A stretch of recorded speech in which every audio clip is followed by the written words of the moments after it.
어제 요한일서 2장의 말씀을 드릴 때에 자녀들을 위해서 죄로부터 자녀들을 보호해야 된다. 그러고 말씀을 드렸습니다. 청년들은 죄의 유혹을 잘 피해야 된다. 죄 유혹에 대해서 청년들은 조심해야 된다. 그리고 또 어른들은 성숙해야 된다. 신앙생활에 대해서 쭉 요한일서 2장에 나타나는 말씀을 드렸는데 오늘 요한일서 3장에 대한 말씀의 내용들은 사실은 어려운 내용들은 아닙니다. 그냥 또 말씀이 한 절 한 절 생각하면 그냥 굉장히 또 쉬워요. 그런데 요한일서 3장 전체를 잇는 말씀들은 조금 생각을 하셔야 돼요. 요한일서 3장에 나타난 말씀의 핵심적인 내용이 뭐냐 이렇게 짚어나가면 첫 번째는 너희는 하나님의 자녀다 그 얘기입니다. 하나님의 자녀 되었다. 그래서 1절 말씀 보면 보라 하나님께서 어떠한 사랑으로 우리에게 베푸사 하나님의 자녀라 일컬음을 받게 하셨는가 이렇게 사랑하는 자들아 그러면서 우리가 지금은 하나님의 자녀라 2절에 나타나는 말씀처럼 하나님의 자녀다. 하나님의 자녀다 그 이야기를 하고 있는 것은 첫 번째가 뭐냐면 구원의 확신입니다.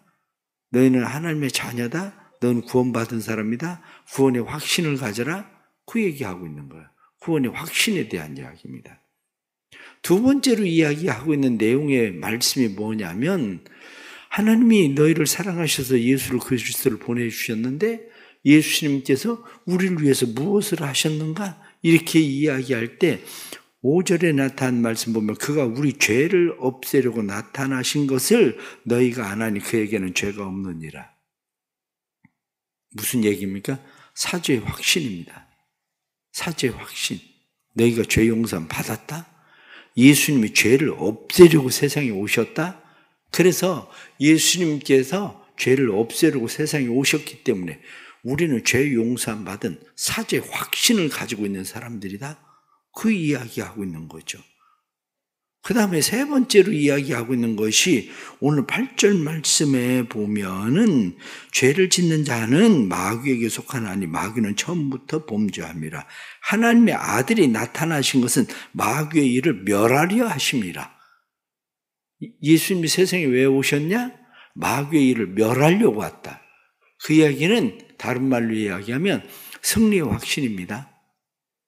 우리는 세상에서 끊임없이 마귀와 싸워가는데 마귀와 싸우는 이 싸움에서 내가 마귀를 이길 수 있는 게 아니라 마귀를 이기는 것은 예수 그리스도 그분이 마귀를 멸하러 오셨기 때문에 예수 그리스도를 믿고 의지하는 그 사람들은 마귀를 멸할 수 있다. 승리의 확신입니다. 마귀를 이길 수 있다. 그 이야기를 하고 있는 거죠. 그러면서 이것을 총체적으로 이야기하고 있는 것이 13절부터 쭉 나타난 말씀입니다. 그 앞에 12절의 말씀하고 있는 것은 너희가 가인과 같이 살지 마라. 가인이 왜 그 아우를 죽였는지 아니? 가인이 아우를 죽인 것은 아우의 행위가 의롭기 때문에 죽였는데 너희가 의로움을 죽이는 짓을 하지 마라. 그 얘기하고 있는 거예요. 의를 죽이지 않는 짓이 뭐냐? 사랑해라. 뒤에서 13절부터 쭉 마지막 24절까지 나타나는 말씀은 너희가 구원받았다는 게 뭐냐? 죄를 이겼다는 게 뭐냐? 마귀로부터 승리한다는 게 뭐냐? 그게 사랑이다. 사랑해라. 말과 혀로만 사랑하지 말고 행함과 진실함으로 사랑해라. 그러면 너희가 하나님의 자녀라는 것을 알게 될 거다. 너희가 그렇다면 죄 사함 받은 사람이라는 것을 알게 될 거다. 너희가 그렇다면 마귀의 일을 계속 멸해가고 있는 사람들이라는 것을 너희가 알게 될 거다. 사랑해라. 이렇게 말하고 있는 것이 요한일서 3장에 나타나는 말씀입니다. 그렇게 성경을 읽으면 성경이 머릿속에 이렇게 그냥 기본적으로 딱 자꾸 몇 번 읽으면 정리되는 그런 지혜가 생겨야 돼요. 그래 성경을 읽고 이게 무슨 말인가 이게 아니라 그래서 제가 여러분들에게 자꾸 이야기하는 것이 이해 잘 안 되면 쉬운 성경 읽어봐라. 메시지 성경 읽어봐라. 현대 성경 읽어봐라. 공동 번역 읽어봐라. 왜? 그런 것을 읽어보면 그런 얘기구나. 이 개역 개정 성경만 읽어가지고 맥 전체가 이해되는 것이 생각하기 쉽지는 않습니다. 그게. 그래서 성경에 대해서 저는 사람들이 사람들은 옛날 성경들이 좋다. 그런데 옛날 성경이 좋은 게 아니에요. 성경을 읽으면 이해할 수 있어야지. 이해할 수 있게 성경이 쓰여야지 하지. 왜 자꾸 옛날 얘기만 합니까? 킹제임스가 그게 좋은 거다. 그것만이 성경이다. 그런 소리 하지 말고. 왜? 성경을 읽으면 성경 말씀이 이해가 돼야지. 성경 말씀이. 그렇다고 여러분들이 성령의 계시를 받아가지고 성경 말씀을 읽고 그러면 성경이 그냥 풀어집니까? 우리도 성경 읽고 이해가 안 돼서 다른 번역 성경들을 계속 보고 그러는데, 그래서 성경은 특히 어린 아이들이 성경 말씀을 보고 성경을 이해할 수 있도록 어린 아이들에게 쉬운 성경을 우리가 읽게 하는 이유가 그런 거예요.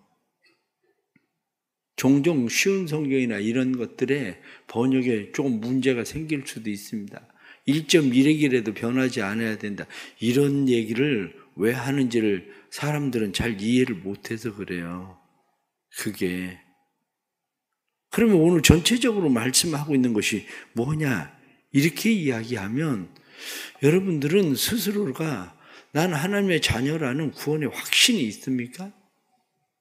내가 하나님의 자녀라는 구원의 확신, 이 구원의 확신은 어떻게 생각을 하십니까? 누군가가 교통사고가 났습니다. 교통사고가 나서 내 아들이 병원에 급하게 실려갔는데 내 아들이 병원에 실려가서 병원의 의사가 이야기하기를 더 이상 살 가망이 없습니다. 그렇게 이야기를 합니다. 살 가망이 없다고 이야기하는데 중요한 것은 내 아들의 심장은 여전히 뛰고 있어요. 심장은. 문제는 여기가 죽었다는 거예요. 그러면 어떻게 합니까? 그때 내가 결정을 해야 돼요. 무슨 결정을 합니까? 심장 이식 수술을 해줘야 되겠다. 바로 그 병원에 심장을 기다리고 있는 어린 아이가 있어. 그래가지고 그 어린 아이에게 그 아이의 심장을 떼어가지고 심장 이식 수술을 해줬어요. 심장 이식 수술을 해준 아이가 자라는 모습을 보는 내 마음이 어떻겠습니까? 건강하게 잘 자라면 좋겠다. 빨리 태어나서 저 아이가 정말 씩씩하게 막 뛰고 그러는 모습을 보고 싶다. 그게 내 마음 아니겠어요? 하나님의 마음이 그렇다는 거예요. 하나님의 마음이 그 아들 예수 그리스도를 우리를 위해서 멸망을 받을 수밖에 없는 우리를 위해서 그 아들을 내어주셨다는 거예요.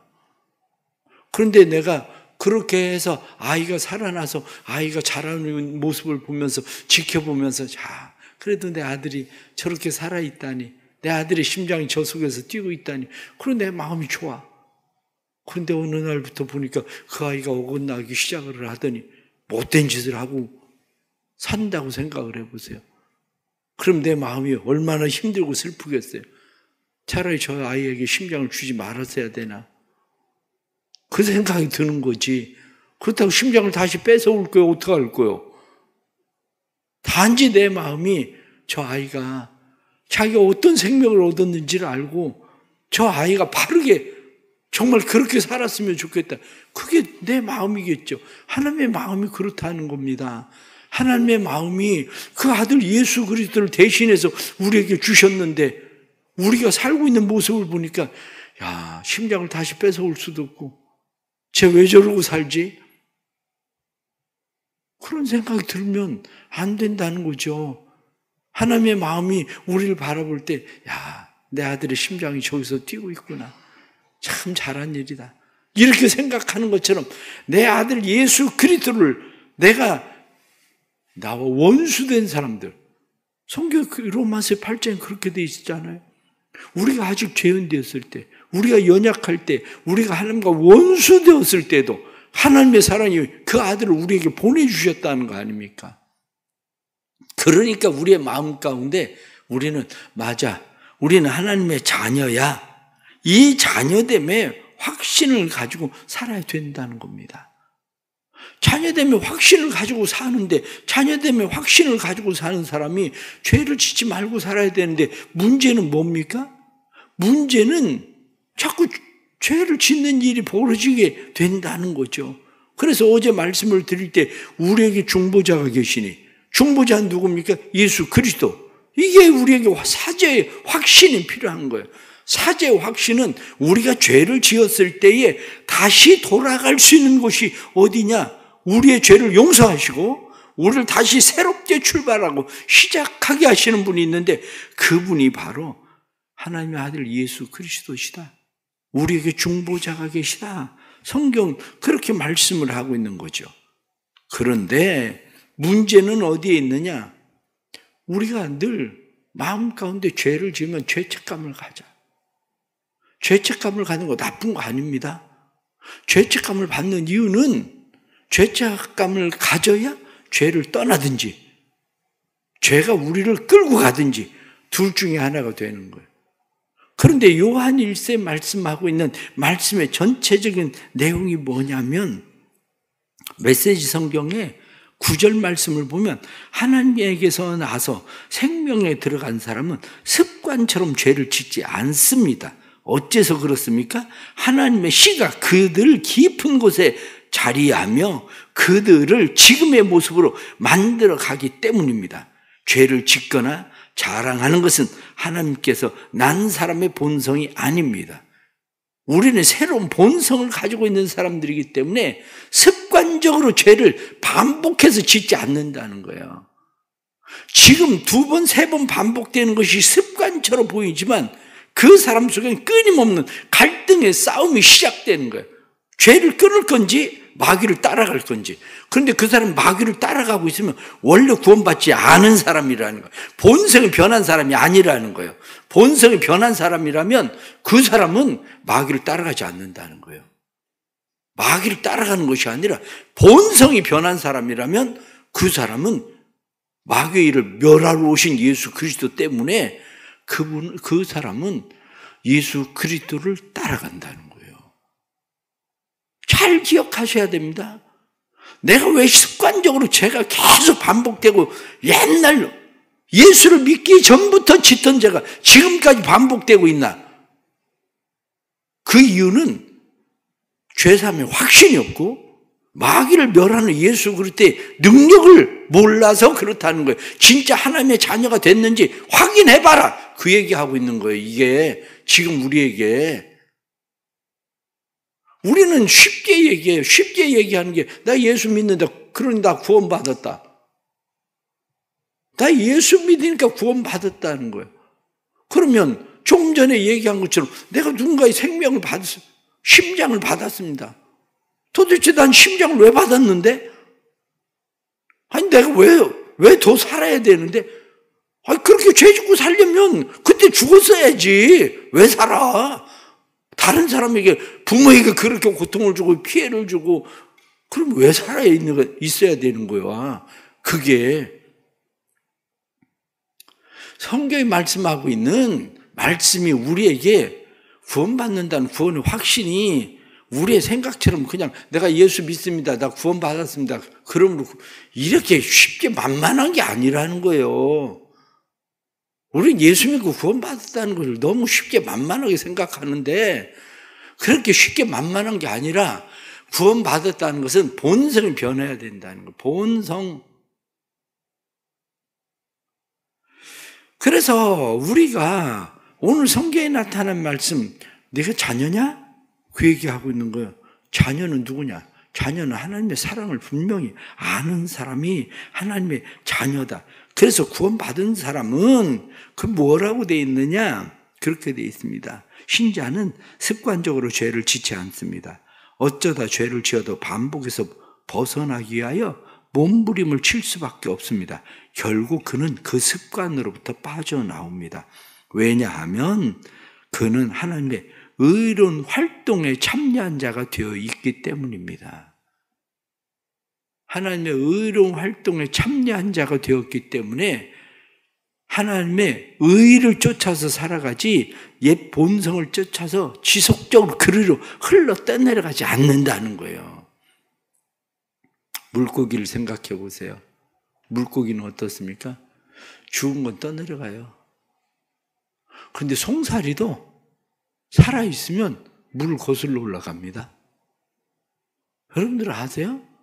송사리가 만약 물에서 떠내려간다고만 생각하면 저 밑에 가면 거기는 송사리만 모여 있을 거예요. 그런데 아니 왜 상류에 송사리가 모여 있을까? 송사리도 물에 그냥 떠내려가는 게 아니라 송사리도 물을 거슬러 올라간다니까요. 잉어만 물을 거슬러 올라가는 게 아닙니다. 내가 그리스도의 생명을 가지고 있는 사람은 거슬러 올라간다는 거예요. 그게 본성이라는 거예요. 그게 하나님의 생명을 받은 본성, 그렇게 말하는 거죠. 불신자는 창조주께 죄를 짓는 것이지만 신자는 아버지께 죄를 짓는 겁니다. 불신자는 율법의 죄를 짓는 것이지만 믿는 자는 사랑의 죄를 짓는 것입니다. 믿는다는 게 뭐냐? 믿는다는 것은 아버지께 죄를 짓는 거. 믿는다는 것은 하나님의 사랑의 죄를 짓는 거다. 그런 거죠. 아이들이 파티를 합니다. 아이들이 파티를 하다가 이야기를 합니다. 야, 기분 좋은데 2차 가자. 그리고 2차를 가자고 이야기합니다. 2차를 가자고 이야기하니까 한 아이가 이야기합니다. 난 집으로 갈 거야. 다른 아이들이 이야기합니다. 아니 더 놀다가 그냥 우리하고 같이 2차 가자고. 그래 아버지한테 혼날까 봐 그래? 아버지가 뭐라고 그럴까 봐 그래? 아이가 대답합니다. 아니 내가 아버지에게 혼날까 봐 그러는 게 아니라 우리 아버지의 마음을 상하게 할까 봐 그래. 우리 아버지의 마음을 슬프게 할까 봐 난 집으로 가려고 그러는 거야. 내가 혼날까 봐 아버지의 집에 가야 되는 게 아니라 아버지의 마음을 상하게 할까 봐, 아버지의 마음을 슬프게 할까 봐. 내가 왜 죄를 짓지 않습니까? 하나님의 마음을 상하게 할까 봐, 하나님의 마음을 슬프게 할까 봐. 하나님이 내가 죄를 지면 내게 벌을 주시기 때문에 내가 그렇게 하는 것이 아니라 하나님의 마음을 상하게 하고 슬프게 할까 봐 난 죄를 짓지 않겠다는 거예요. 이게 아버지의 사랑이 들어온 사람의 삶이고 그런 사람들의 특징이라는 거죠. 그렇습니다.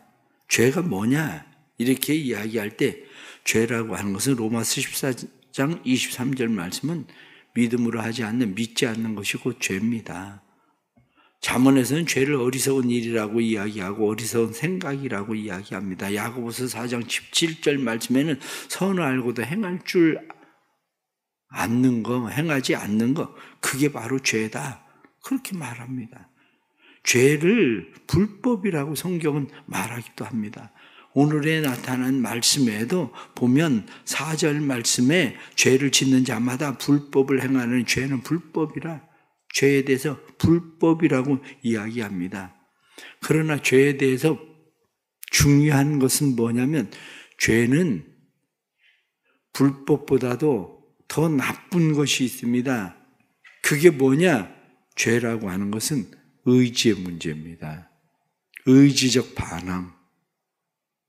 의지적 반항이라고 하는 것은 하나님의 뜻을 어기고 스스로 거스리는 거예요. 하나님의 뜻을 스스로 거스리는 것. 어린아이가 자동차 뒷자리를 타고 갑니다. 그런데 아이가 일어서 가지고 창문을 열고 고개를 자꾸 내밀고 자꾸 장난을 칩니다. 아빠가 이야기합니다. 안 돼, 창문 닫아. 앉아. 그리고 이야기를 합니다. 그런데 아이가 그렇게 안 해요. 자꾸 창문을 고개를 내밀려고 그래요. 아빠는 저러면 위험한데? 그 생각을 하잖아요. 그러니까 아빠가 너 그렇게 하면 넌 여기다 내려놓고 갈 거야. 그리고 이야기를 합니다. 하는 수 없이 아이가 앉았어요. 앉아서 아이가 안전벨트를 매고 앉아서 갑니다. 뒤를 아이를 돌아다 보니까 아이가 그래요. 아빠, 그래도 내 마음은 저 창문 밖에 있어. 아이는 자리에는 앉아 있어도 마음은 어디 있냐? 창 밖에 있어요. 마음은. 성경은 그걸 뭐라고 이야기하냐? 반항이라고 얘기하는 거예요. 죄의 본질. 행동은 의롭게 하는 것처럼 해도 그 안에 가지고 있는 이 죄의 본질. 그런데 이 본질은 어디로부터 오느냐? 성경이 말씀하고 있는 것은 그게 바로 마귀로부터 온다는 거예요. 마귀로부터 우리에게 그것이 오는데, 마귀는 우리에게 그것이 오게 할 때에 어떻게 하느냐? 마귀는 그것을 우리의 욕망에 호소한다는 거예요. 욕망. 욕망이라는 게 나쁜 게 아닙니다. 식욕이 왜 나쁩니까? 식욕이 나쁘지 않아요. 그런데 식욕에 너 배고프잖아. 돈을 가지고 떡을 만들어 먹어. 이게 마귀가 하는 짓이에요. 너 배고프잖아. 저기 있는 거 아무도 보는 사람이 없는데 그냥 먹으면 되지. 그게 마귀가 하는 짓이에요. 성욕이 왜 나쁩니까? 그런데 마귀가 하는 짓은 어떻습니까? 마귀가 하는 짓은 괜찮아. 아무도 보는 사람. 요즘 세상 사람들 다 그렇게 즐겨? 그게 마귀가 하는 짓이라니까요. 그런데 요한 1세에서 말하고 있는 것은 하나님과 사귐이 있는 사람, 예수와 사귐이 있는 사람은 그런 짓을 하지 않는다. 이렇게 돼 있는 거예요. 예수와 사귐이 있는 사람, 하나님과 사귐이 있는 사람은 마귀를 따라가지 않는다. 이게 요한 1세의 얘기예요. 무슨 얘기입니까? 내가 사랑하는 애인하고 같이 있어. 내가 사랑하는 아내하고 같이 있어. 근데 딴 여자를 생각합니까? 그게 마귀 짓이라는 거예요. 그게 본성이 나쁜 거라는 거예요. 행동은 지금 같이 아내하고 있고 같이 자기 사랑하는 여인하고 애인하고 있는데 생각이 따로 가. 이게 본성이, 본질이 그게 잘못된다는 거예요. 되게 있는, 원래 그 사람은 겉으로는 멀쩡해 보여도 그 사람은 마귀에 속한 사람이라는 거예요. 그게. 그렇기 때문에 성경은 끊임없이 마귀가 우리에게 그렇게 유혹을 할 때에 유혹을 이겨라, 유혹을 벗어나라, 그렇게 말씀합니다. 결론적으로 우리에게 말씀하고 있는 이 말씀이 우리에게 무엇이라고 말씀하느냐? 그것이 우리의 힘으로 안 된다는 거예요. 이것이 우리의 힘으로 되는 것이 아니라 성령을 쫓아야 된다. 마귀는 거짓의 압이다. 그런데 너희에게 말씀하시는 분이 있다. 성령이라는 거예요. 성령. 성령은 말할 수 없는 탄식으로 우리를 위하여 친히 간구하시는 분이시기도 하고, 뿐만 아니라 성령을 쫓아 행하라. 하나님의 자녀는 성령의 인도함을 받는다. 이게 바로 성경 로마서 8장에 나타나는 하나님의 자녀는 성령의 인도함을 받는 사람이 하나님의 자녀다. 이렇게 말한 것처럼 마귀를 쫓아갈래? 성령을 쫓아갈래? 너 그거 생각해봐라. 너 지속적으로 지금 마귀 쫓아가냐? 너 마귀 자식이냐? 그 얘기하고 있는 거예요. 너 마귀 자식이냐? 마귀 자식이 아니라면 돌아와서 방법은 회개하는 거 말고는 없다는 거예요. 회개해야 된다는 거예요. 결국 우리가 삶을 살아가면서 우리의 삶에 피조물들은 거짓의 합의인 마귀를 쫓아갈 것인지, 아니면 하나님의 자녀로서 성령을 쫓아갈 것인지, 우리에게 그것을 말씀하고 있는 이런 말씀입니다. 그래서 어제 말씀 봤던 요한일서 2장 4절에 나타난 말씀도 보면 그렇게 다시 말씀합니다. 그를 안으로 하고 그의 계명을 지키지 아니하는 자는 거짓말하는 자요, 진리가 그 속에 있지 아니하니라. 거짓말하는 자고 진리가 그 속에 있지 아니하고 그는 마귀의 자식이다. 이렇게 얘기하는 거예요. 이게 영적 침체도 그렇습니다. 영적 침체도 마귀가 우리 안에 침투합니다. 마귀가 우리 안에 침투할 때 유혹을 허용하면 우리는 싸우지 않고 그냥 굴복합니다. 허용하는 게 뭐냐? 그 굴복하는 거예요. 그러면 우린 병이 듭니다. 병이 들었다는 이야기는 대항할 힘을 잃어버린 무기력에, 무력감에 빠져버려요. 무력감에 빠져서 점점 쇠퇴하게 됩니다. 그렇게 되면 쇠퇴하면 일어나는 현상이 있습니다. 영적 갈급함이 없어요. 여러분도 조심해야 되는 게 뭐냐면 끊임없는 갈등이 생기는 건 지금 싸우고 있다는 거예요. 갈등조차 사라져버리고 그냥 끌려가기 시작하면 멸망의 길로 갑니다. 갈등해야 돼요. 둘 중에 무엇을 선택해야 되는지 끊임없이 갈등해야 됩니다. 그런데 갈등하지 않고 그러다 보면 영적 갈급함 자체가 사라져. 영적 갈급함이 사라지면 나도 모르게 그냥 흘러 떠내려가요. 멸망으로 가버린단 말이죠. 그러니까 성경은 자꾸 회개해라, 회개해라 그 얘기하고 있는 거예요. 회개해라, 돌이켜야 된다. 계속 그리로 가면 안 된다. 그런데 그게 들리는 사람이 있고 안 들리는 사람이 있어요. 하나님의 자녀된 사람은 들려. 하나님의 자녀되지 않은 사람은 안 들려. 그게 특징이에요. 자녀됨인가 자녀됨이 아닌가는. 자녀됨은 들립니다. 자녀되지 않은 사람은 그냥 하나님 잘 믿는 것처럼 했었어도 안 들립니다. 오늘 주신 이런 말씀들 우리가 생각하면서 나는 하나님의 자녀인 구원의 확신이 있나? 나는 사죄의 확신이 있나? 나는 승리의 확신이 있나? 그렇다면 나는 성령을 쫓아 살아가려고 하는가? 이것이 우리 안에 늘 회복되는 은혜가 되기를 간절히 바랍니다. 오늘도 요한일서 3장을 다시 잘 또 읽어볼 수 있기를 축복합니다. 기도하겠습니다. 하나님 아버지, 살아가면서 우리는 끊임없는 싸움 속에 있습니다. 끊임없는 싸움 가운데서 우리는 때로는 의도적으로 죄를 짓기도 합니다. 그러나 그 일이 반복되고 그 일이 계속 우리의 삶을 끌고 가지는 못한다. 성경이 말씀하는 것을 믿습니다. 왜냐하면 우리는 하나님의 자녀이고 뿐만 아니라 예수님께서 죄를 멸하러 오셨고 또한 예수님께서 마귀를 멸하러 오셨기 때문에 성령께서 우리를 이끄시기 때문에 우리는 그 일이 반복될 수 없다. 성경이 말씀하는 것을 우리는 믿습니다. 성령님 도와주옵소서. 아브라함도 모세도 베드로도 실패했습니다. 우리도 실패할 수 있다는 것을 인정합니다. 그러나 우리를 다시 주의 음성 듣게 하시고 성령을 쫓아 행하게 하시는 분이 있음 또한 우리는 믿습니다. 우리를 이끌어 주셔서 죄로부터 자유하게 하시고 의의 믿음의 사람들로 하나님 앞에 세워질 수 있도록 성령님 도와주옵소서.